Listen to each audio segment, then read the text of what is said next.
Assalamualaikum warahmatullahi wabarakatuh. Jumpa lagi dengan saya di Abian Situgar Channel. Pada kesempatan kali ini saya akan membahas tentang BOL alias belanja online.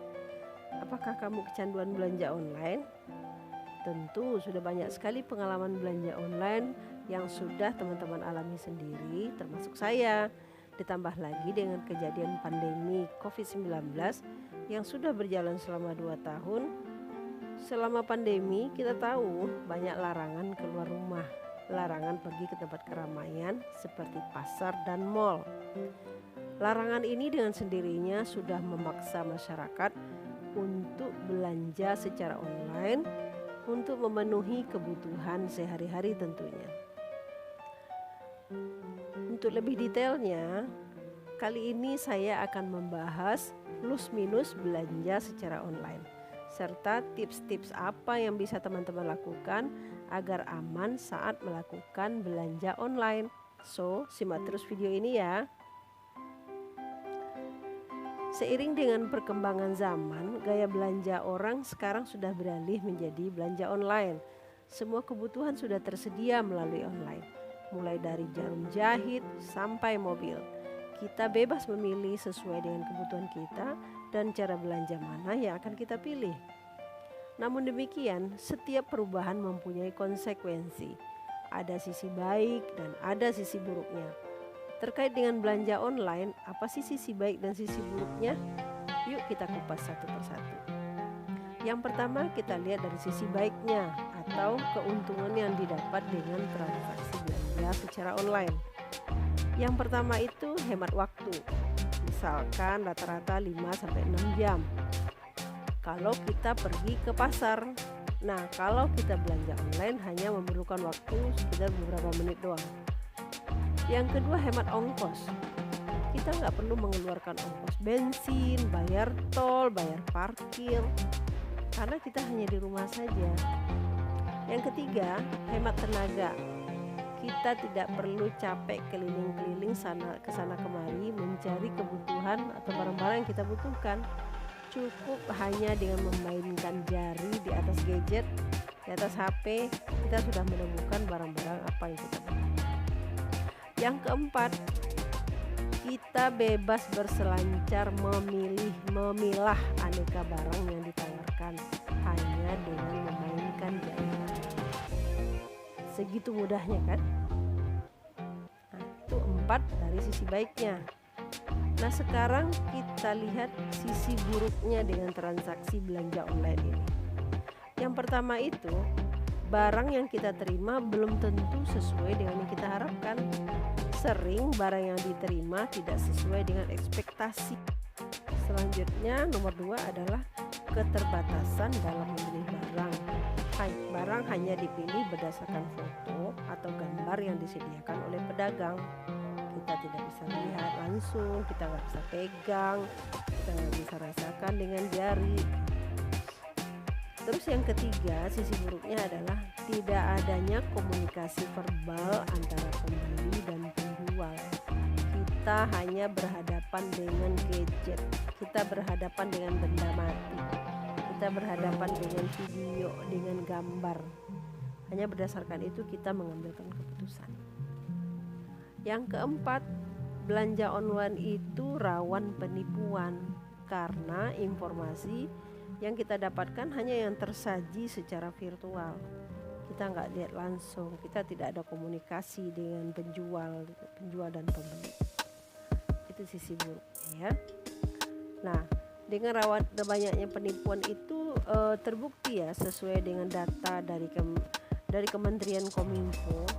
Sepanjang tahun 2021, laporan pengaduan penipuan transaksi online ini sebanyak 115.756 laporan. Wow, banyak sekali. Sementara pada tahun 2020 berjumlah 167.675 laporan. Jadi bebas sekali orang untuk melakukan penipuan ya, karena memang tidak ada kontak langsung antara pembeli dan penjual. Kalau berdasarkan data yang masuk ke YLKI, tahun 2020 itu pengaduannya sebanyak 3.692. Sementara sebelumnya di tahun 2019 itu sebanyak 1.871 pengaduan. Banyak juga ya. Langsung ke Kominfo atau ke YLKI.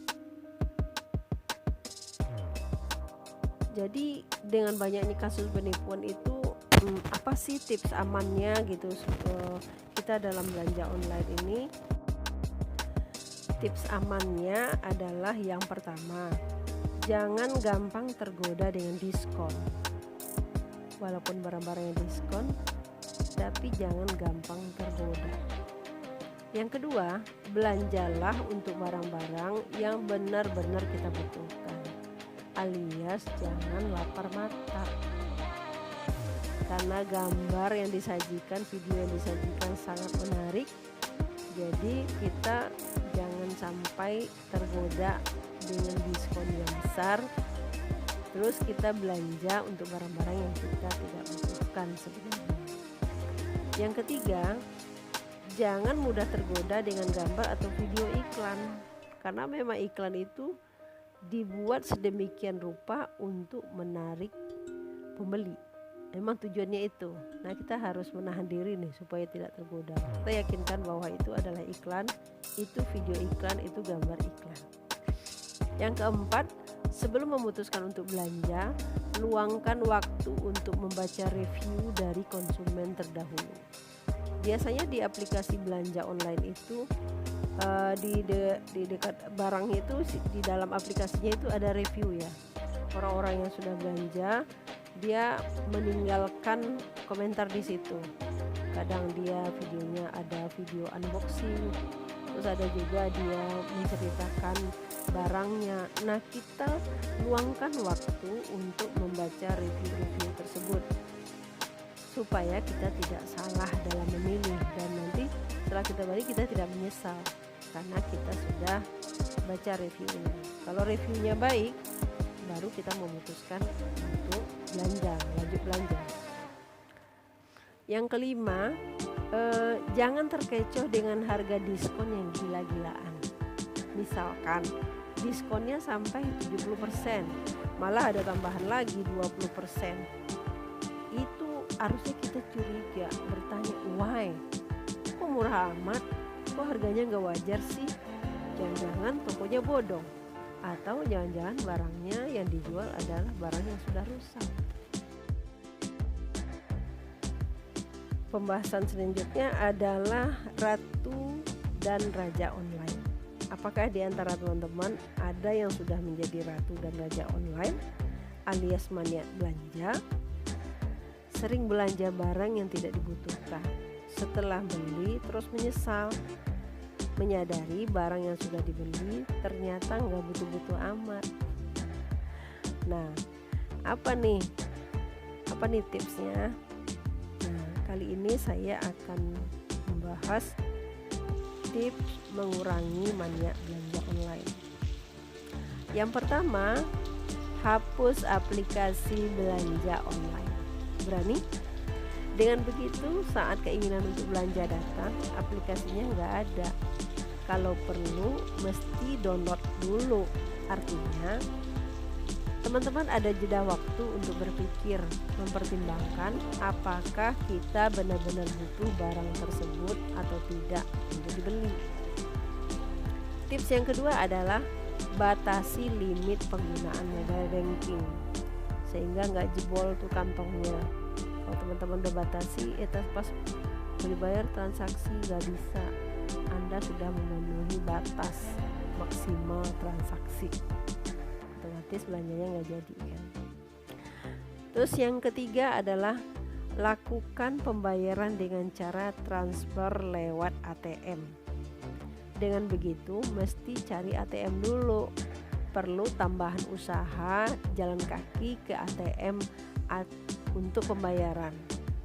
Nah, selama dalam perjalanan ke ATM, teman-teman masih punya waktu untuk mempertimbangkan tetap lanjut bayar atau dibatalkan.